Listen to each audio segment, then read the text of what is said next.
the day I left, his ex told me what he was. The room started to spin, and I only knew one thing, which was that he didn't have empathy. And I thought, I can't be with someone who has no empathy. I left, and I shook for 9 days like a drug addict in this trauma bond, waiting for him to fix it again. Got through that, and then just jumped into educating myself everywhere I could to find out what this was, and got just really learned. I made this my passion and my business to sort of get super clever about what this was. Are you, or have you ever been in a narcissistic, abusive relationship? You might not even know. Narcissism itself has become quite a buzzword. It is all over social media, all over the internet. And sometimes with all this content, you're sitting there wondering, am I in something that's narcissistic, or does this person, if I'm in the relationship myself, be it a partner, a friend, or a family member, do they have narcissistic personality disorder? Because there is a big difference. And sometimes you're even more confused.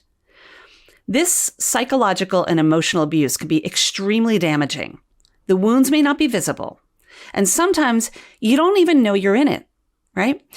You blame yourself. You think, I need to change. What can I do to make things better and correct the wrongs? Well, it's like I always say, narcissists spend the rest of their life blaming you for things they've done, right? And from firsthand experience, it is exhausting, it is scary, and you wonder if you're ever going to get out. Well, there is a way out. And we're going to talk about that today. And Vanessa Reiser got out as well. She's a licensed therapist. She's an expert in narcissistic abuse. And she became one because she is also a survivor, and she is brave. And I've been following her journey for a number of years because this gal is not quiet about her own story and how she's on this mission to raise awareness about an issue that, get this, impacts over 158 million Americans. That's a lot of people. That's just in the US. And by the way, that's not just women, that is men and those who identify as, because everyone can be impacted by a narcissist. And from that, she's been hitting the road, running for the cause, like literally running across states in a wedding dress, by the way. And her next stop is in Connecticut. That's where she's going the 1st and 2nd of June to honor survivors during World Narcissistic Abuse Awareness Day, which is on June 1st. So on this episode of Holistically Speaking, you'll not only get to know Vanessa and her story, but you're also going to learn more about the difference between narcissism and narcissistic personality disorder. There is a big difference, because we're all a little bit narcissistic. I mean, let's be honest. And she's also going to share the warning signs if you think you or someone you love is in a narcissistic, abusive relationship. That's the signs you need to get the support you need. Plus, how you can support Vanessa and follow her as she runs through the Nutmeg State, which is coming up, right? It is time to lace up. It is time to get empowered and run on Holistically Speaking. Vanessa 2.0, that's what we're calling this. We have tried to get together, a couple years ago and had a little something that came up. We tried to get together the other day, and the tech gremlins were not working in our favor, but you are here today. So I'm going to say third time a charm, because this is important. I want to hold space for you. And thank you for being here. Thank you so much for having me. So, girl, you are on the run, and you're always on the run. And as a narcissist abuse survivor and also an expert in this area as a therapist, I am fascinated by what you do. I'm fascinated by what you share, and the fact that you are hitting the road again, this time in Connecticut, because you ran in New York, you ran in Jersey, and this year it's a Connecticut run for domestic violence, or to raise awareness for domestic violence. And I want to hold space for you to share something about that so we can get it out there to the world. Yeah, so we did 285 miles across the entire state of New York in 2021 in a wedding dress to raise awareness for narcissistic abuse, which is an insidious form of domestic violence. And we did New Jersey last year, which was a lesser run. It was 60 miles. Connecticut is similar. It is only 60 miles. We'll try to do it in 2 days, which is June 1st and June 2nd of this year. June 1st is Narcissistic Abuse Awareness Day. So we are trying to make that the pattern moving forward. We'll try to do Florida next year around Narcissistic Abuse Awareness Day, June 1st again. So this is not something that's just you're a therapist that supports people on their journey to overcome narcissistic abuse. You've been through it yourself. You're also a runner. But the big question I had when I first fell into your social media a couple of years ago, first, you're not traditional in the way that you share, which I love that about you, because you're just like, I'm not holding back. Like, this is it, you know? The second thing is that, you know, you're sharing in a way that is so different, and your love of running is one way to do that, to raise the awareness. But like you just mentioned, you're doing it in a wedding dress. Come on now. What's all that about? Like, what makes you want to do that? Were you actually married to where you felt the need to show up for other brides, or what was the reason for the wedding dress? I never married my abuser. We were engaged and due to be married, and that didn't happen, thankfully, so dodged a bullet there. But the wedding dress is something that represents something that they exploit. So this future faking, this fantastical thinking of the white picket fence, and I'm going to give you this, and I'm going to give you that, and all of this promising of the wedding, etc. So it's sort of something they exploit, and it represents that fantasy. Yeah, and I think that's one reason why I identified with it, because as someone who is also a survivor of narcissistic abuse, I resonated with that. And the idea for me is never to throw that person under the bus. It's their journey. And as we know, with those who are narcissists, it's very hard for them to change their behavior or even know that they have a behavior to change, because as we know, the narcissist spends the rest of their life blaming you for things that they've done, right? So it really resonated with me. And before we go any further, I do want to give you the opportunity to share what the difference is between a narcissist and somebody who has narcissistic personality disorder. And we discussed this prior, and I love the way you shared it.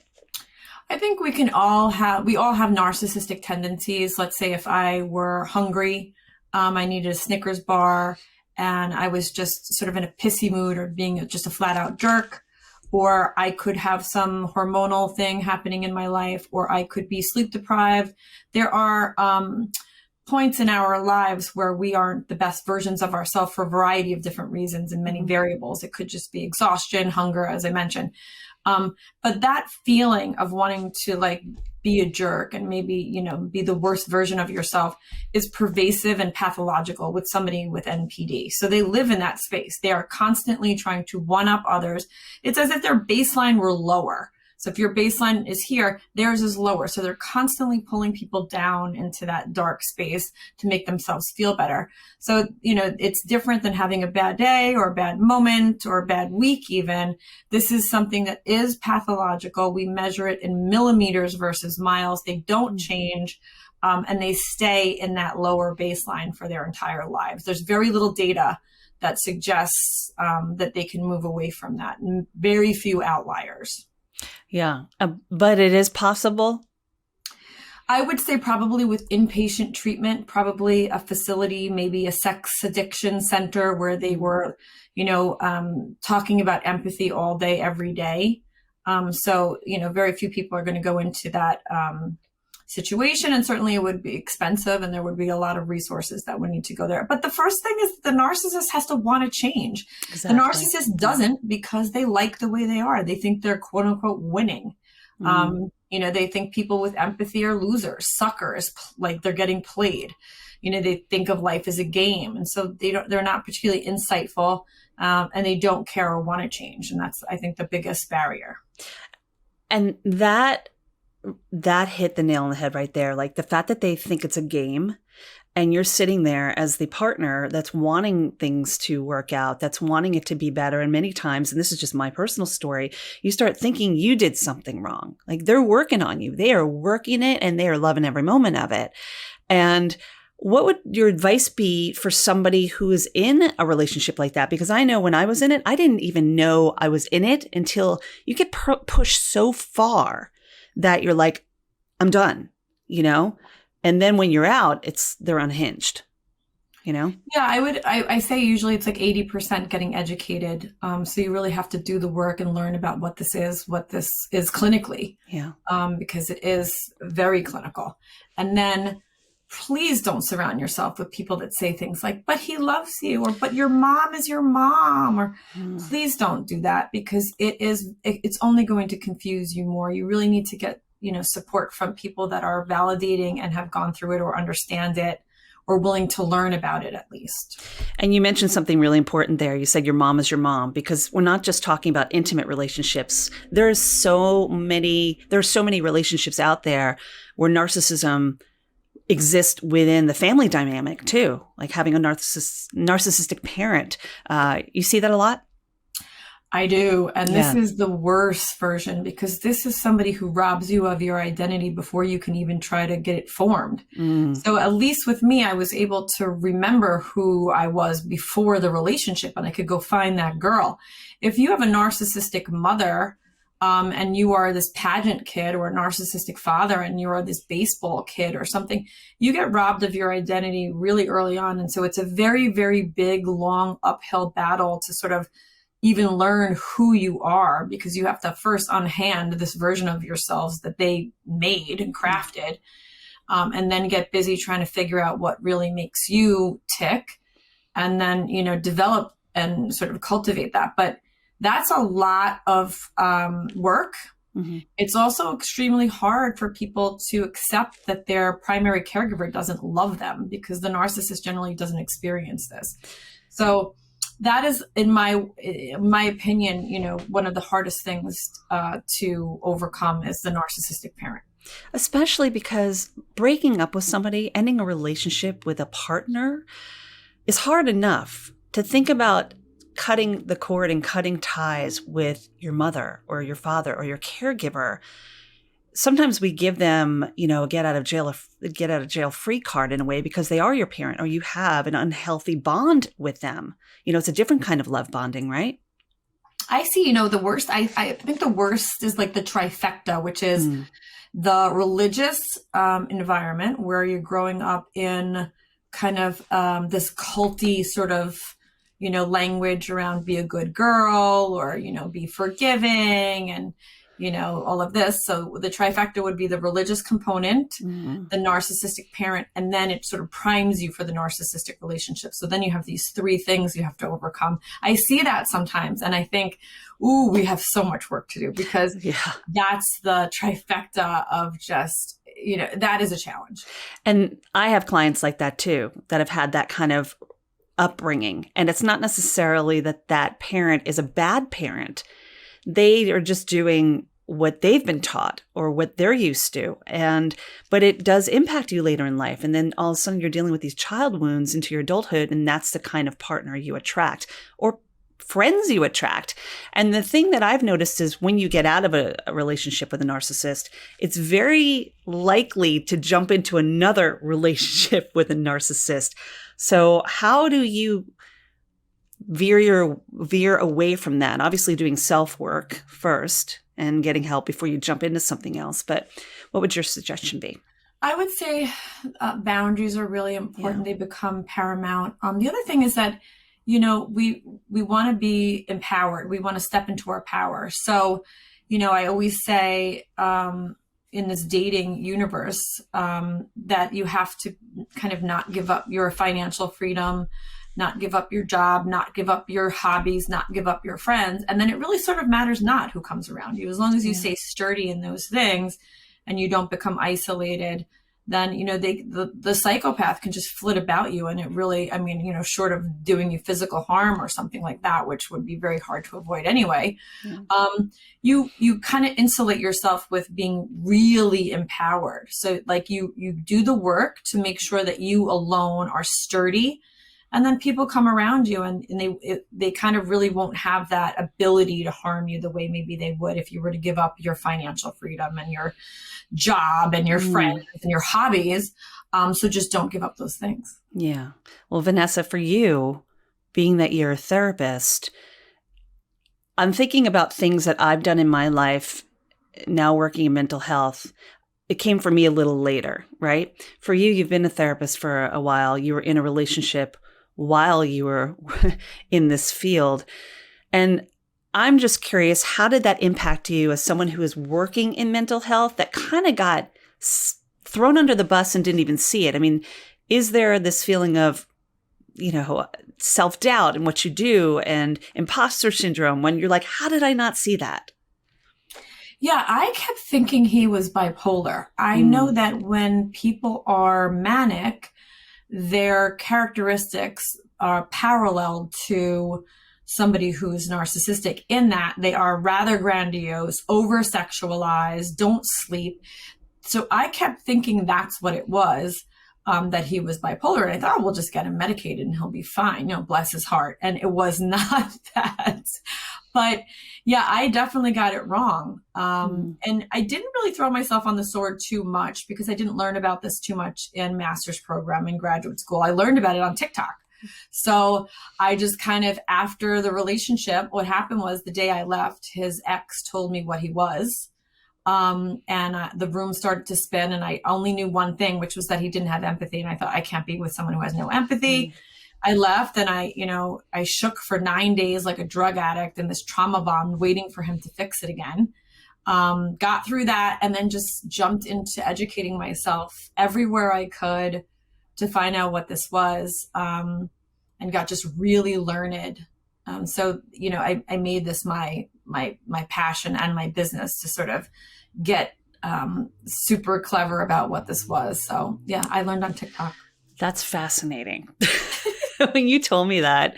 And there's a lot of great stuff out there on social media. I mean, I just shared something about how social media can really be negative, and we're seeing increasing numbers of the 18 to 32-year-old range that are getting negative mental health impact from social media. But if we use it well, and we monitor ourselves, we can find empowering content. I put out that kind of content. You put out that kind of content. By the way, everyone, follow Vanessa Reiser, teletherapist. I love what you share. You are like, no shit. Like when you put your stuff out there, it is definitely not sugarcoating, not, trying to just be warm and fuzzy. Like you tell it like it is. And I think that's why I was so pulled in and gravitated to you, because I was at a point and I'd been out of my relationship for a while, but you hear these stories every day as therapists and practitioners, and that could be secondary trauma, right? Like we have to build ourselves up in a way.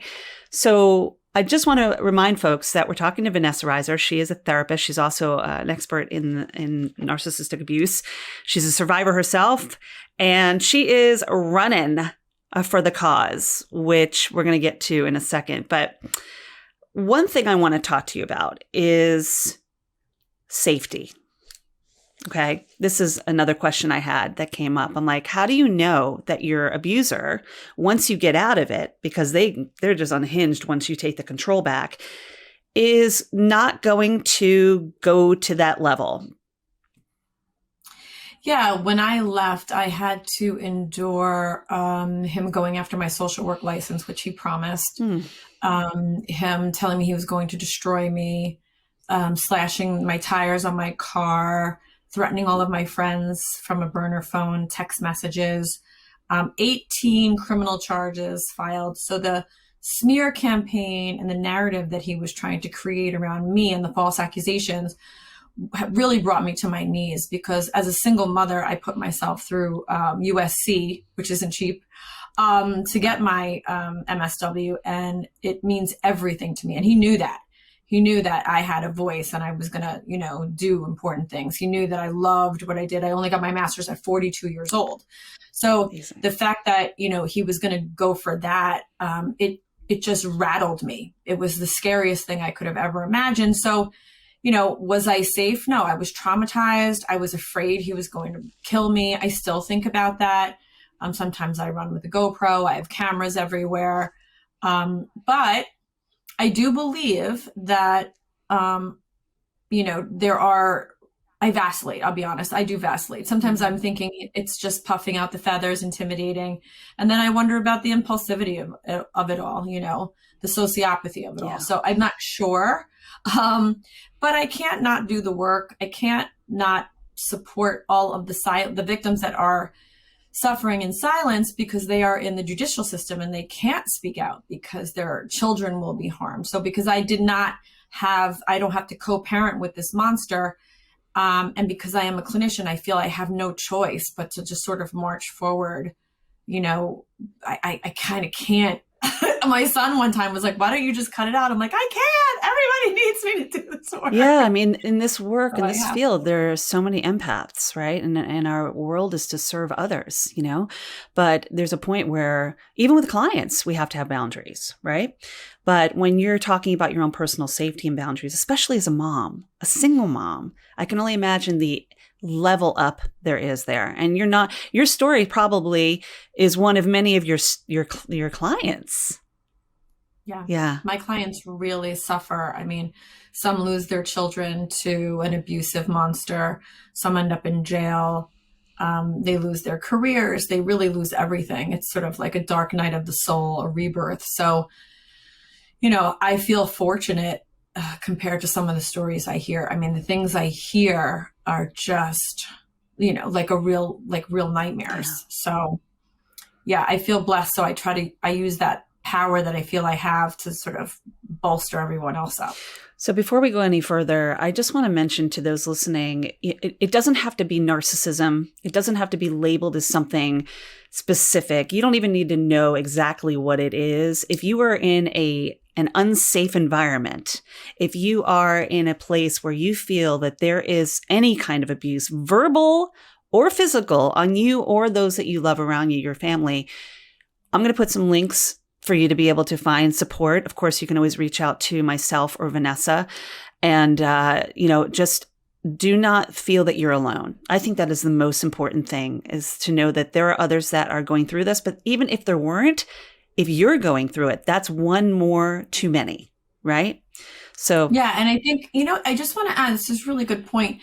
The part about the social media, I often think about the days of yore where there wasn't, the internet, and people did have to suffer alone, like the Salem witches and whomever was maybe, getting involved in reactive abuse and was, having to do this in a vacuum where people really had no idea what was happening to the victims that were suffering. So I think that there's a lot of communication and conversation and dialogue occurring that is so important for people to become empowered. So it may seem like, Vanessa learned about this on TikTok, but okay. And we're talking about it now. Yeah.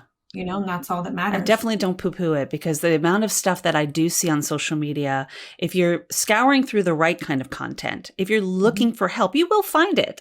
Hashtag whatever, you will find it if you need support and help. There's so many of us out there. There's so many therapists and doctors and practitioners and people sharing. Basically, anyone is sharing their expertise and knowledge. Just make sure that if you are surfing, that you're finding someone who actually is an expert in the field, because not everyone could be, WebMD. Right. So it's not about diagnosing. It's about taking care of yourself and getting the help you need. That's the most important thing. So before we wrap things up, I want to talk about the race again a little bit. You had this race. You're doing less miles than you did in New York, and you're going from Massachusetts down to the New Haven area. What was your choice for Connecticut? I guess the tri-state area, right? Completing that. And what, from going from Massachusetts down, is there any reason why you're making a choice? We were kind of partnering with my girlfriend, Christine, who really specializes in the coercive control part. And that was the reason why we wanted to do her state. Yeah. I'm also licensed in Massachusetts, so we could ultimately do Massachusetts. I think we're going to try to do Florida, where I'm also licensed next year, and then probably, come back up to Massachusetts the following year. I'd love to do the nation, but I would need a sponsor for that. So if anyone's listening, we're looking at a $60,000 nut or more. But I mean, those are the things that we're talking about. And ultimately, I'd love to, do relay runs and hand this over to others so other people can run certain legs of it. Mm-hmm. I know that people will be joining me in person across Connecticut, but also virtually. And if you want to share your stories with me and I can post them on social media, I'm happy to do so. Just let me know if you want your privacy protected, because I know a lot of people are dealing with domestic violence issues. So just sort of let me know if you want me to share any part of your story, if you want to run in a wedding dress or run without a wedding dress or whatever you want to wear. I mean, it's fine. Share with me and I'll try to get the word out. I love that. And you are actually going to be running in a dress, but you're also going to be having this on Strata. So people can follow you if they're not out even in Connecticut or can make it. Like, I'm not even in the area, but I would follow you, support you. And then you never know. I mean, I can see it, Vanessa, being like a couple years from now, it's going to be like Forrest Gump running across the country, people behind you. You just don't stop and say, I'm done running now. No, I got to keep going. Yeah. So we're going to be live on Strava. Yeah, Strava. So if you get the app, you can follow me live, which means you could locate me at any point, pull up and have a little run with me. People did that in New York. It was really, really, it really did boost my mood. So don't be shy. If you are in Connecticut and you want to pop over, it really means a lot to me. Just say hi along the way. Give me a little sip of water and say hi to my friends who'll be Sherpa-ing me. But we have a great time. We have so much fun. My girlfriend, Natalie, who's also an Ironman, she'll be with me for most of it. And she's a glutton. She pushes me really hard, too hard probably. But she's also 10 years my junior, so she's not as wounded and banged up as I am. And then, my Sherpa Vinny will be there as always. He's the most amazing coach. So he feeds me water and food about every 6 miles. But we really do have a good time. So, don't be shy. Come hang out with us. Are you kind of going down the 95 corridor, but obviously not on 95? I don't know. My friend TJ does the route. I have it. Well, we're going to post it. We're going to put the Strava link in there so people can follow you, come out with signs, bring you water, whatever you need. Just be supportive. You might get a couple of ladies out there in a wedding dress. And by the way, it's not just women that are, survivors of domestic abuse. Let's be really honest here. It is men, women, those who identify as. So if you want to support this cause, World Narcissistic Abuse Survivor Day, or Awareness Day rather, is June 1st, but you're running on the 2nd and the 3rd from Massachusetts. We're running on June 1st and the 2nd. I'm sorry, 1st to the 2nd down from Massachusetts to Connecticut, through Connecticut. So this is a really amazing opportunity. And I think the other question I have for you is, was this actually originally the dress that you had for your wedding? The original dress, I run parts of the race in. So I ran the first leg of New York in it, and I ran across the George Washington Bridge in it, which was so cool. I think I saw you. Yep. It was so cool. So we did a little change up because we had to kind of modify things because of the length of the run.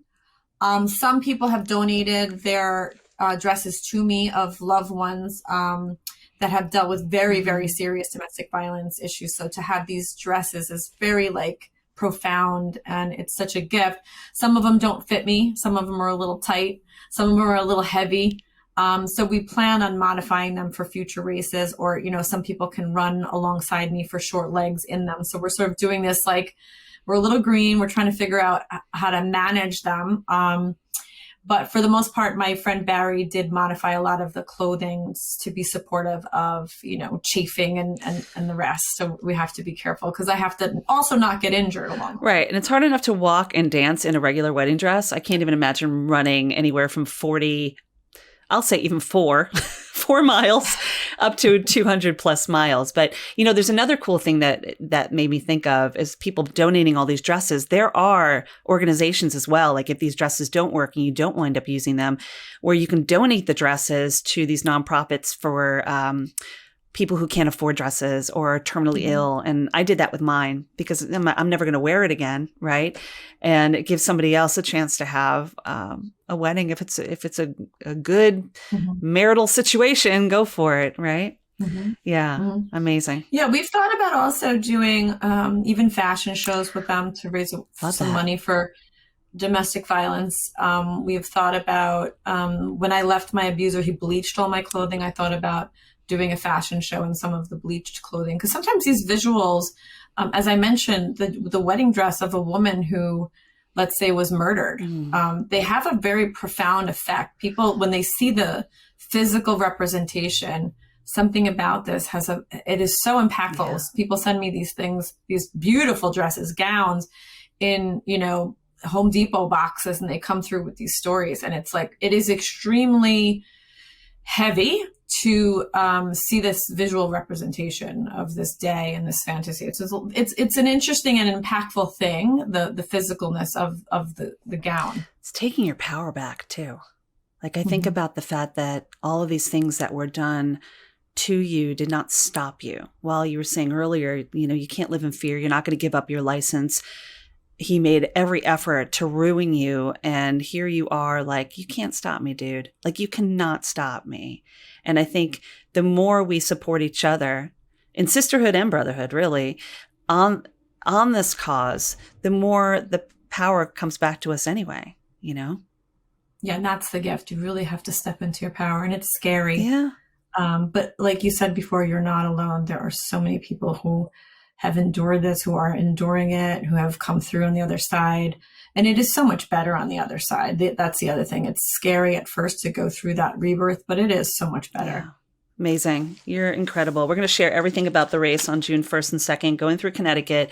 Your third time doing this. And it's going to be, like I said, this is in honor of those who have been victims of domestic violence, including narcissism, or narcissistic abuse, because it is World Narcissistic Abuse Survivor Day on June 1st.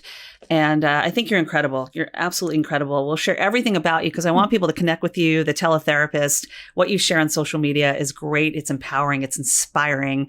You're definitely doing it your way. And I love that. So, well, we do the therapist self-disclosure. So TSD. Is something that, myself and the clinicians who work under me that are trained in the narcissistic abuse and who they themselves have been victimized, we really like to share parts of our stories because our clients really, really, need that validation. So to the extent that we can, we do share parts of our story with them. That's great. Love it. So before I let you go, I want to do a quick rapid fire with you of the words that I wrote down during this conversation. Okay. You kind of know what's coming, but you don't really know what's coming. All right. So this is first word that comes to mind that I will throw out there, possibly a word you said during our conversation, and just come back with the first thing you can say. Okay. Here we go. Boundaries. Everywhere. Trauma. Everywhere. No joke. Empathy. Need. Bride.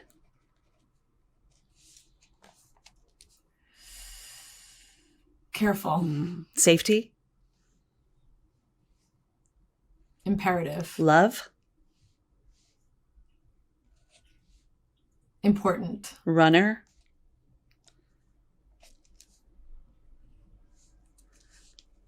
Friend. Narcissist.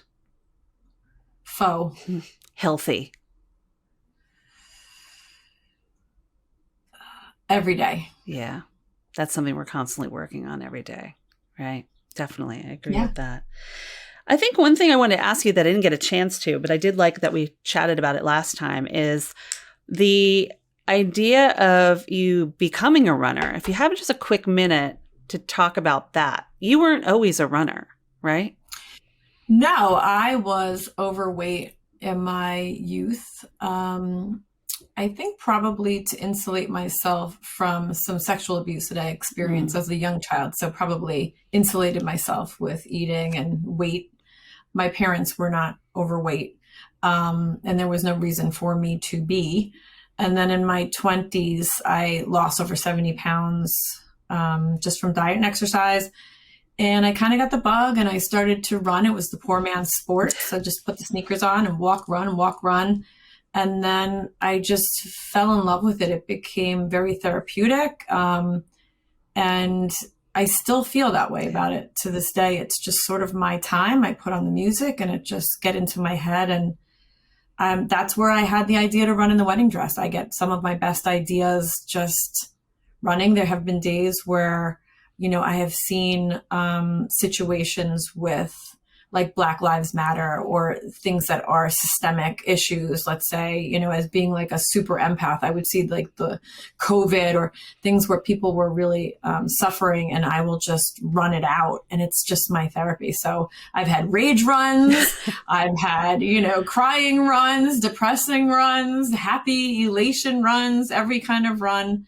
But that's just my thing. It makes me feel very grounded and empowered. Love it. We all have to find our thing, right? You all have to find something that brings you joy and just gives you a chance to just be empowered. Thank you so much for being here. I am so glad to know you and just, I know this is the beginning and I can't wait to share you.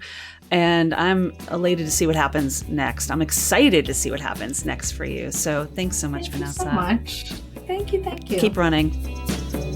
If you want to connect with Vanessa, support her on the race June 1st and 2nd, and even show up and be part of the solution to bring awareness to domestic violence and narcissistic abuse, I shared all of those links in the podcast notes just for you or someone you love. And let me add, I'm adding some additional links here because I think this is really important. If you or someone you know, someone you care about, is in an abusive relationship, it does not have to be narcissism. If they are in danger, any domestic violence situation, there is help and you are never alone. I'm adding those links in the listen notes as well. Please be sure to reach out to someone you know and let them know, because there is help and there is support. You can also reach out to me as a trauma-informed mental health practitioner and also survivor. I am in your corner. And if I can't personally help you, I will find someone who can. That link to connect with me in the notes, and that is a great way to find out more about that. It's also in every episode. So if you ever resonate with anything I'm talking about, there's always a way to get in touch with me. I make myself available. And like I said, if I cannot personally help you, I will find somebody who can.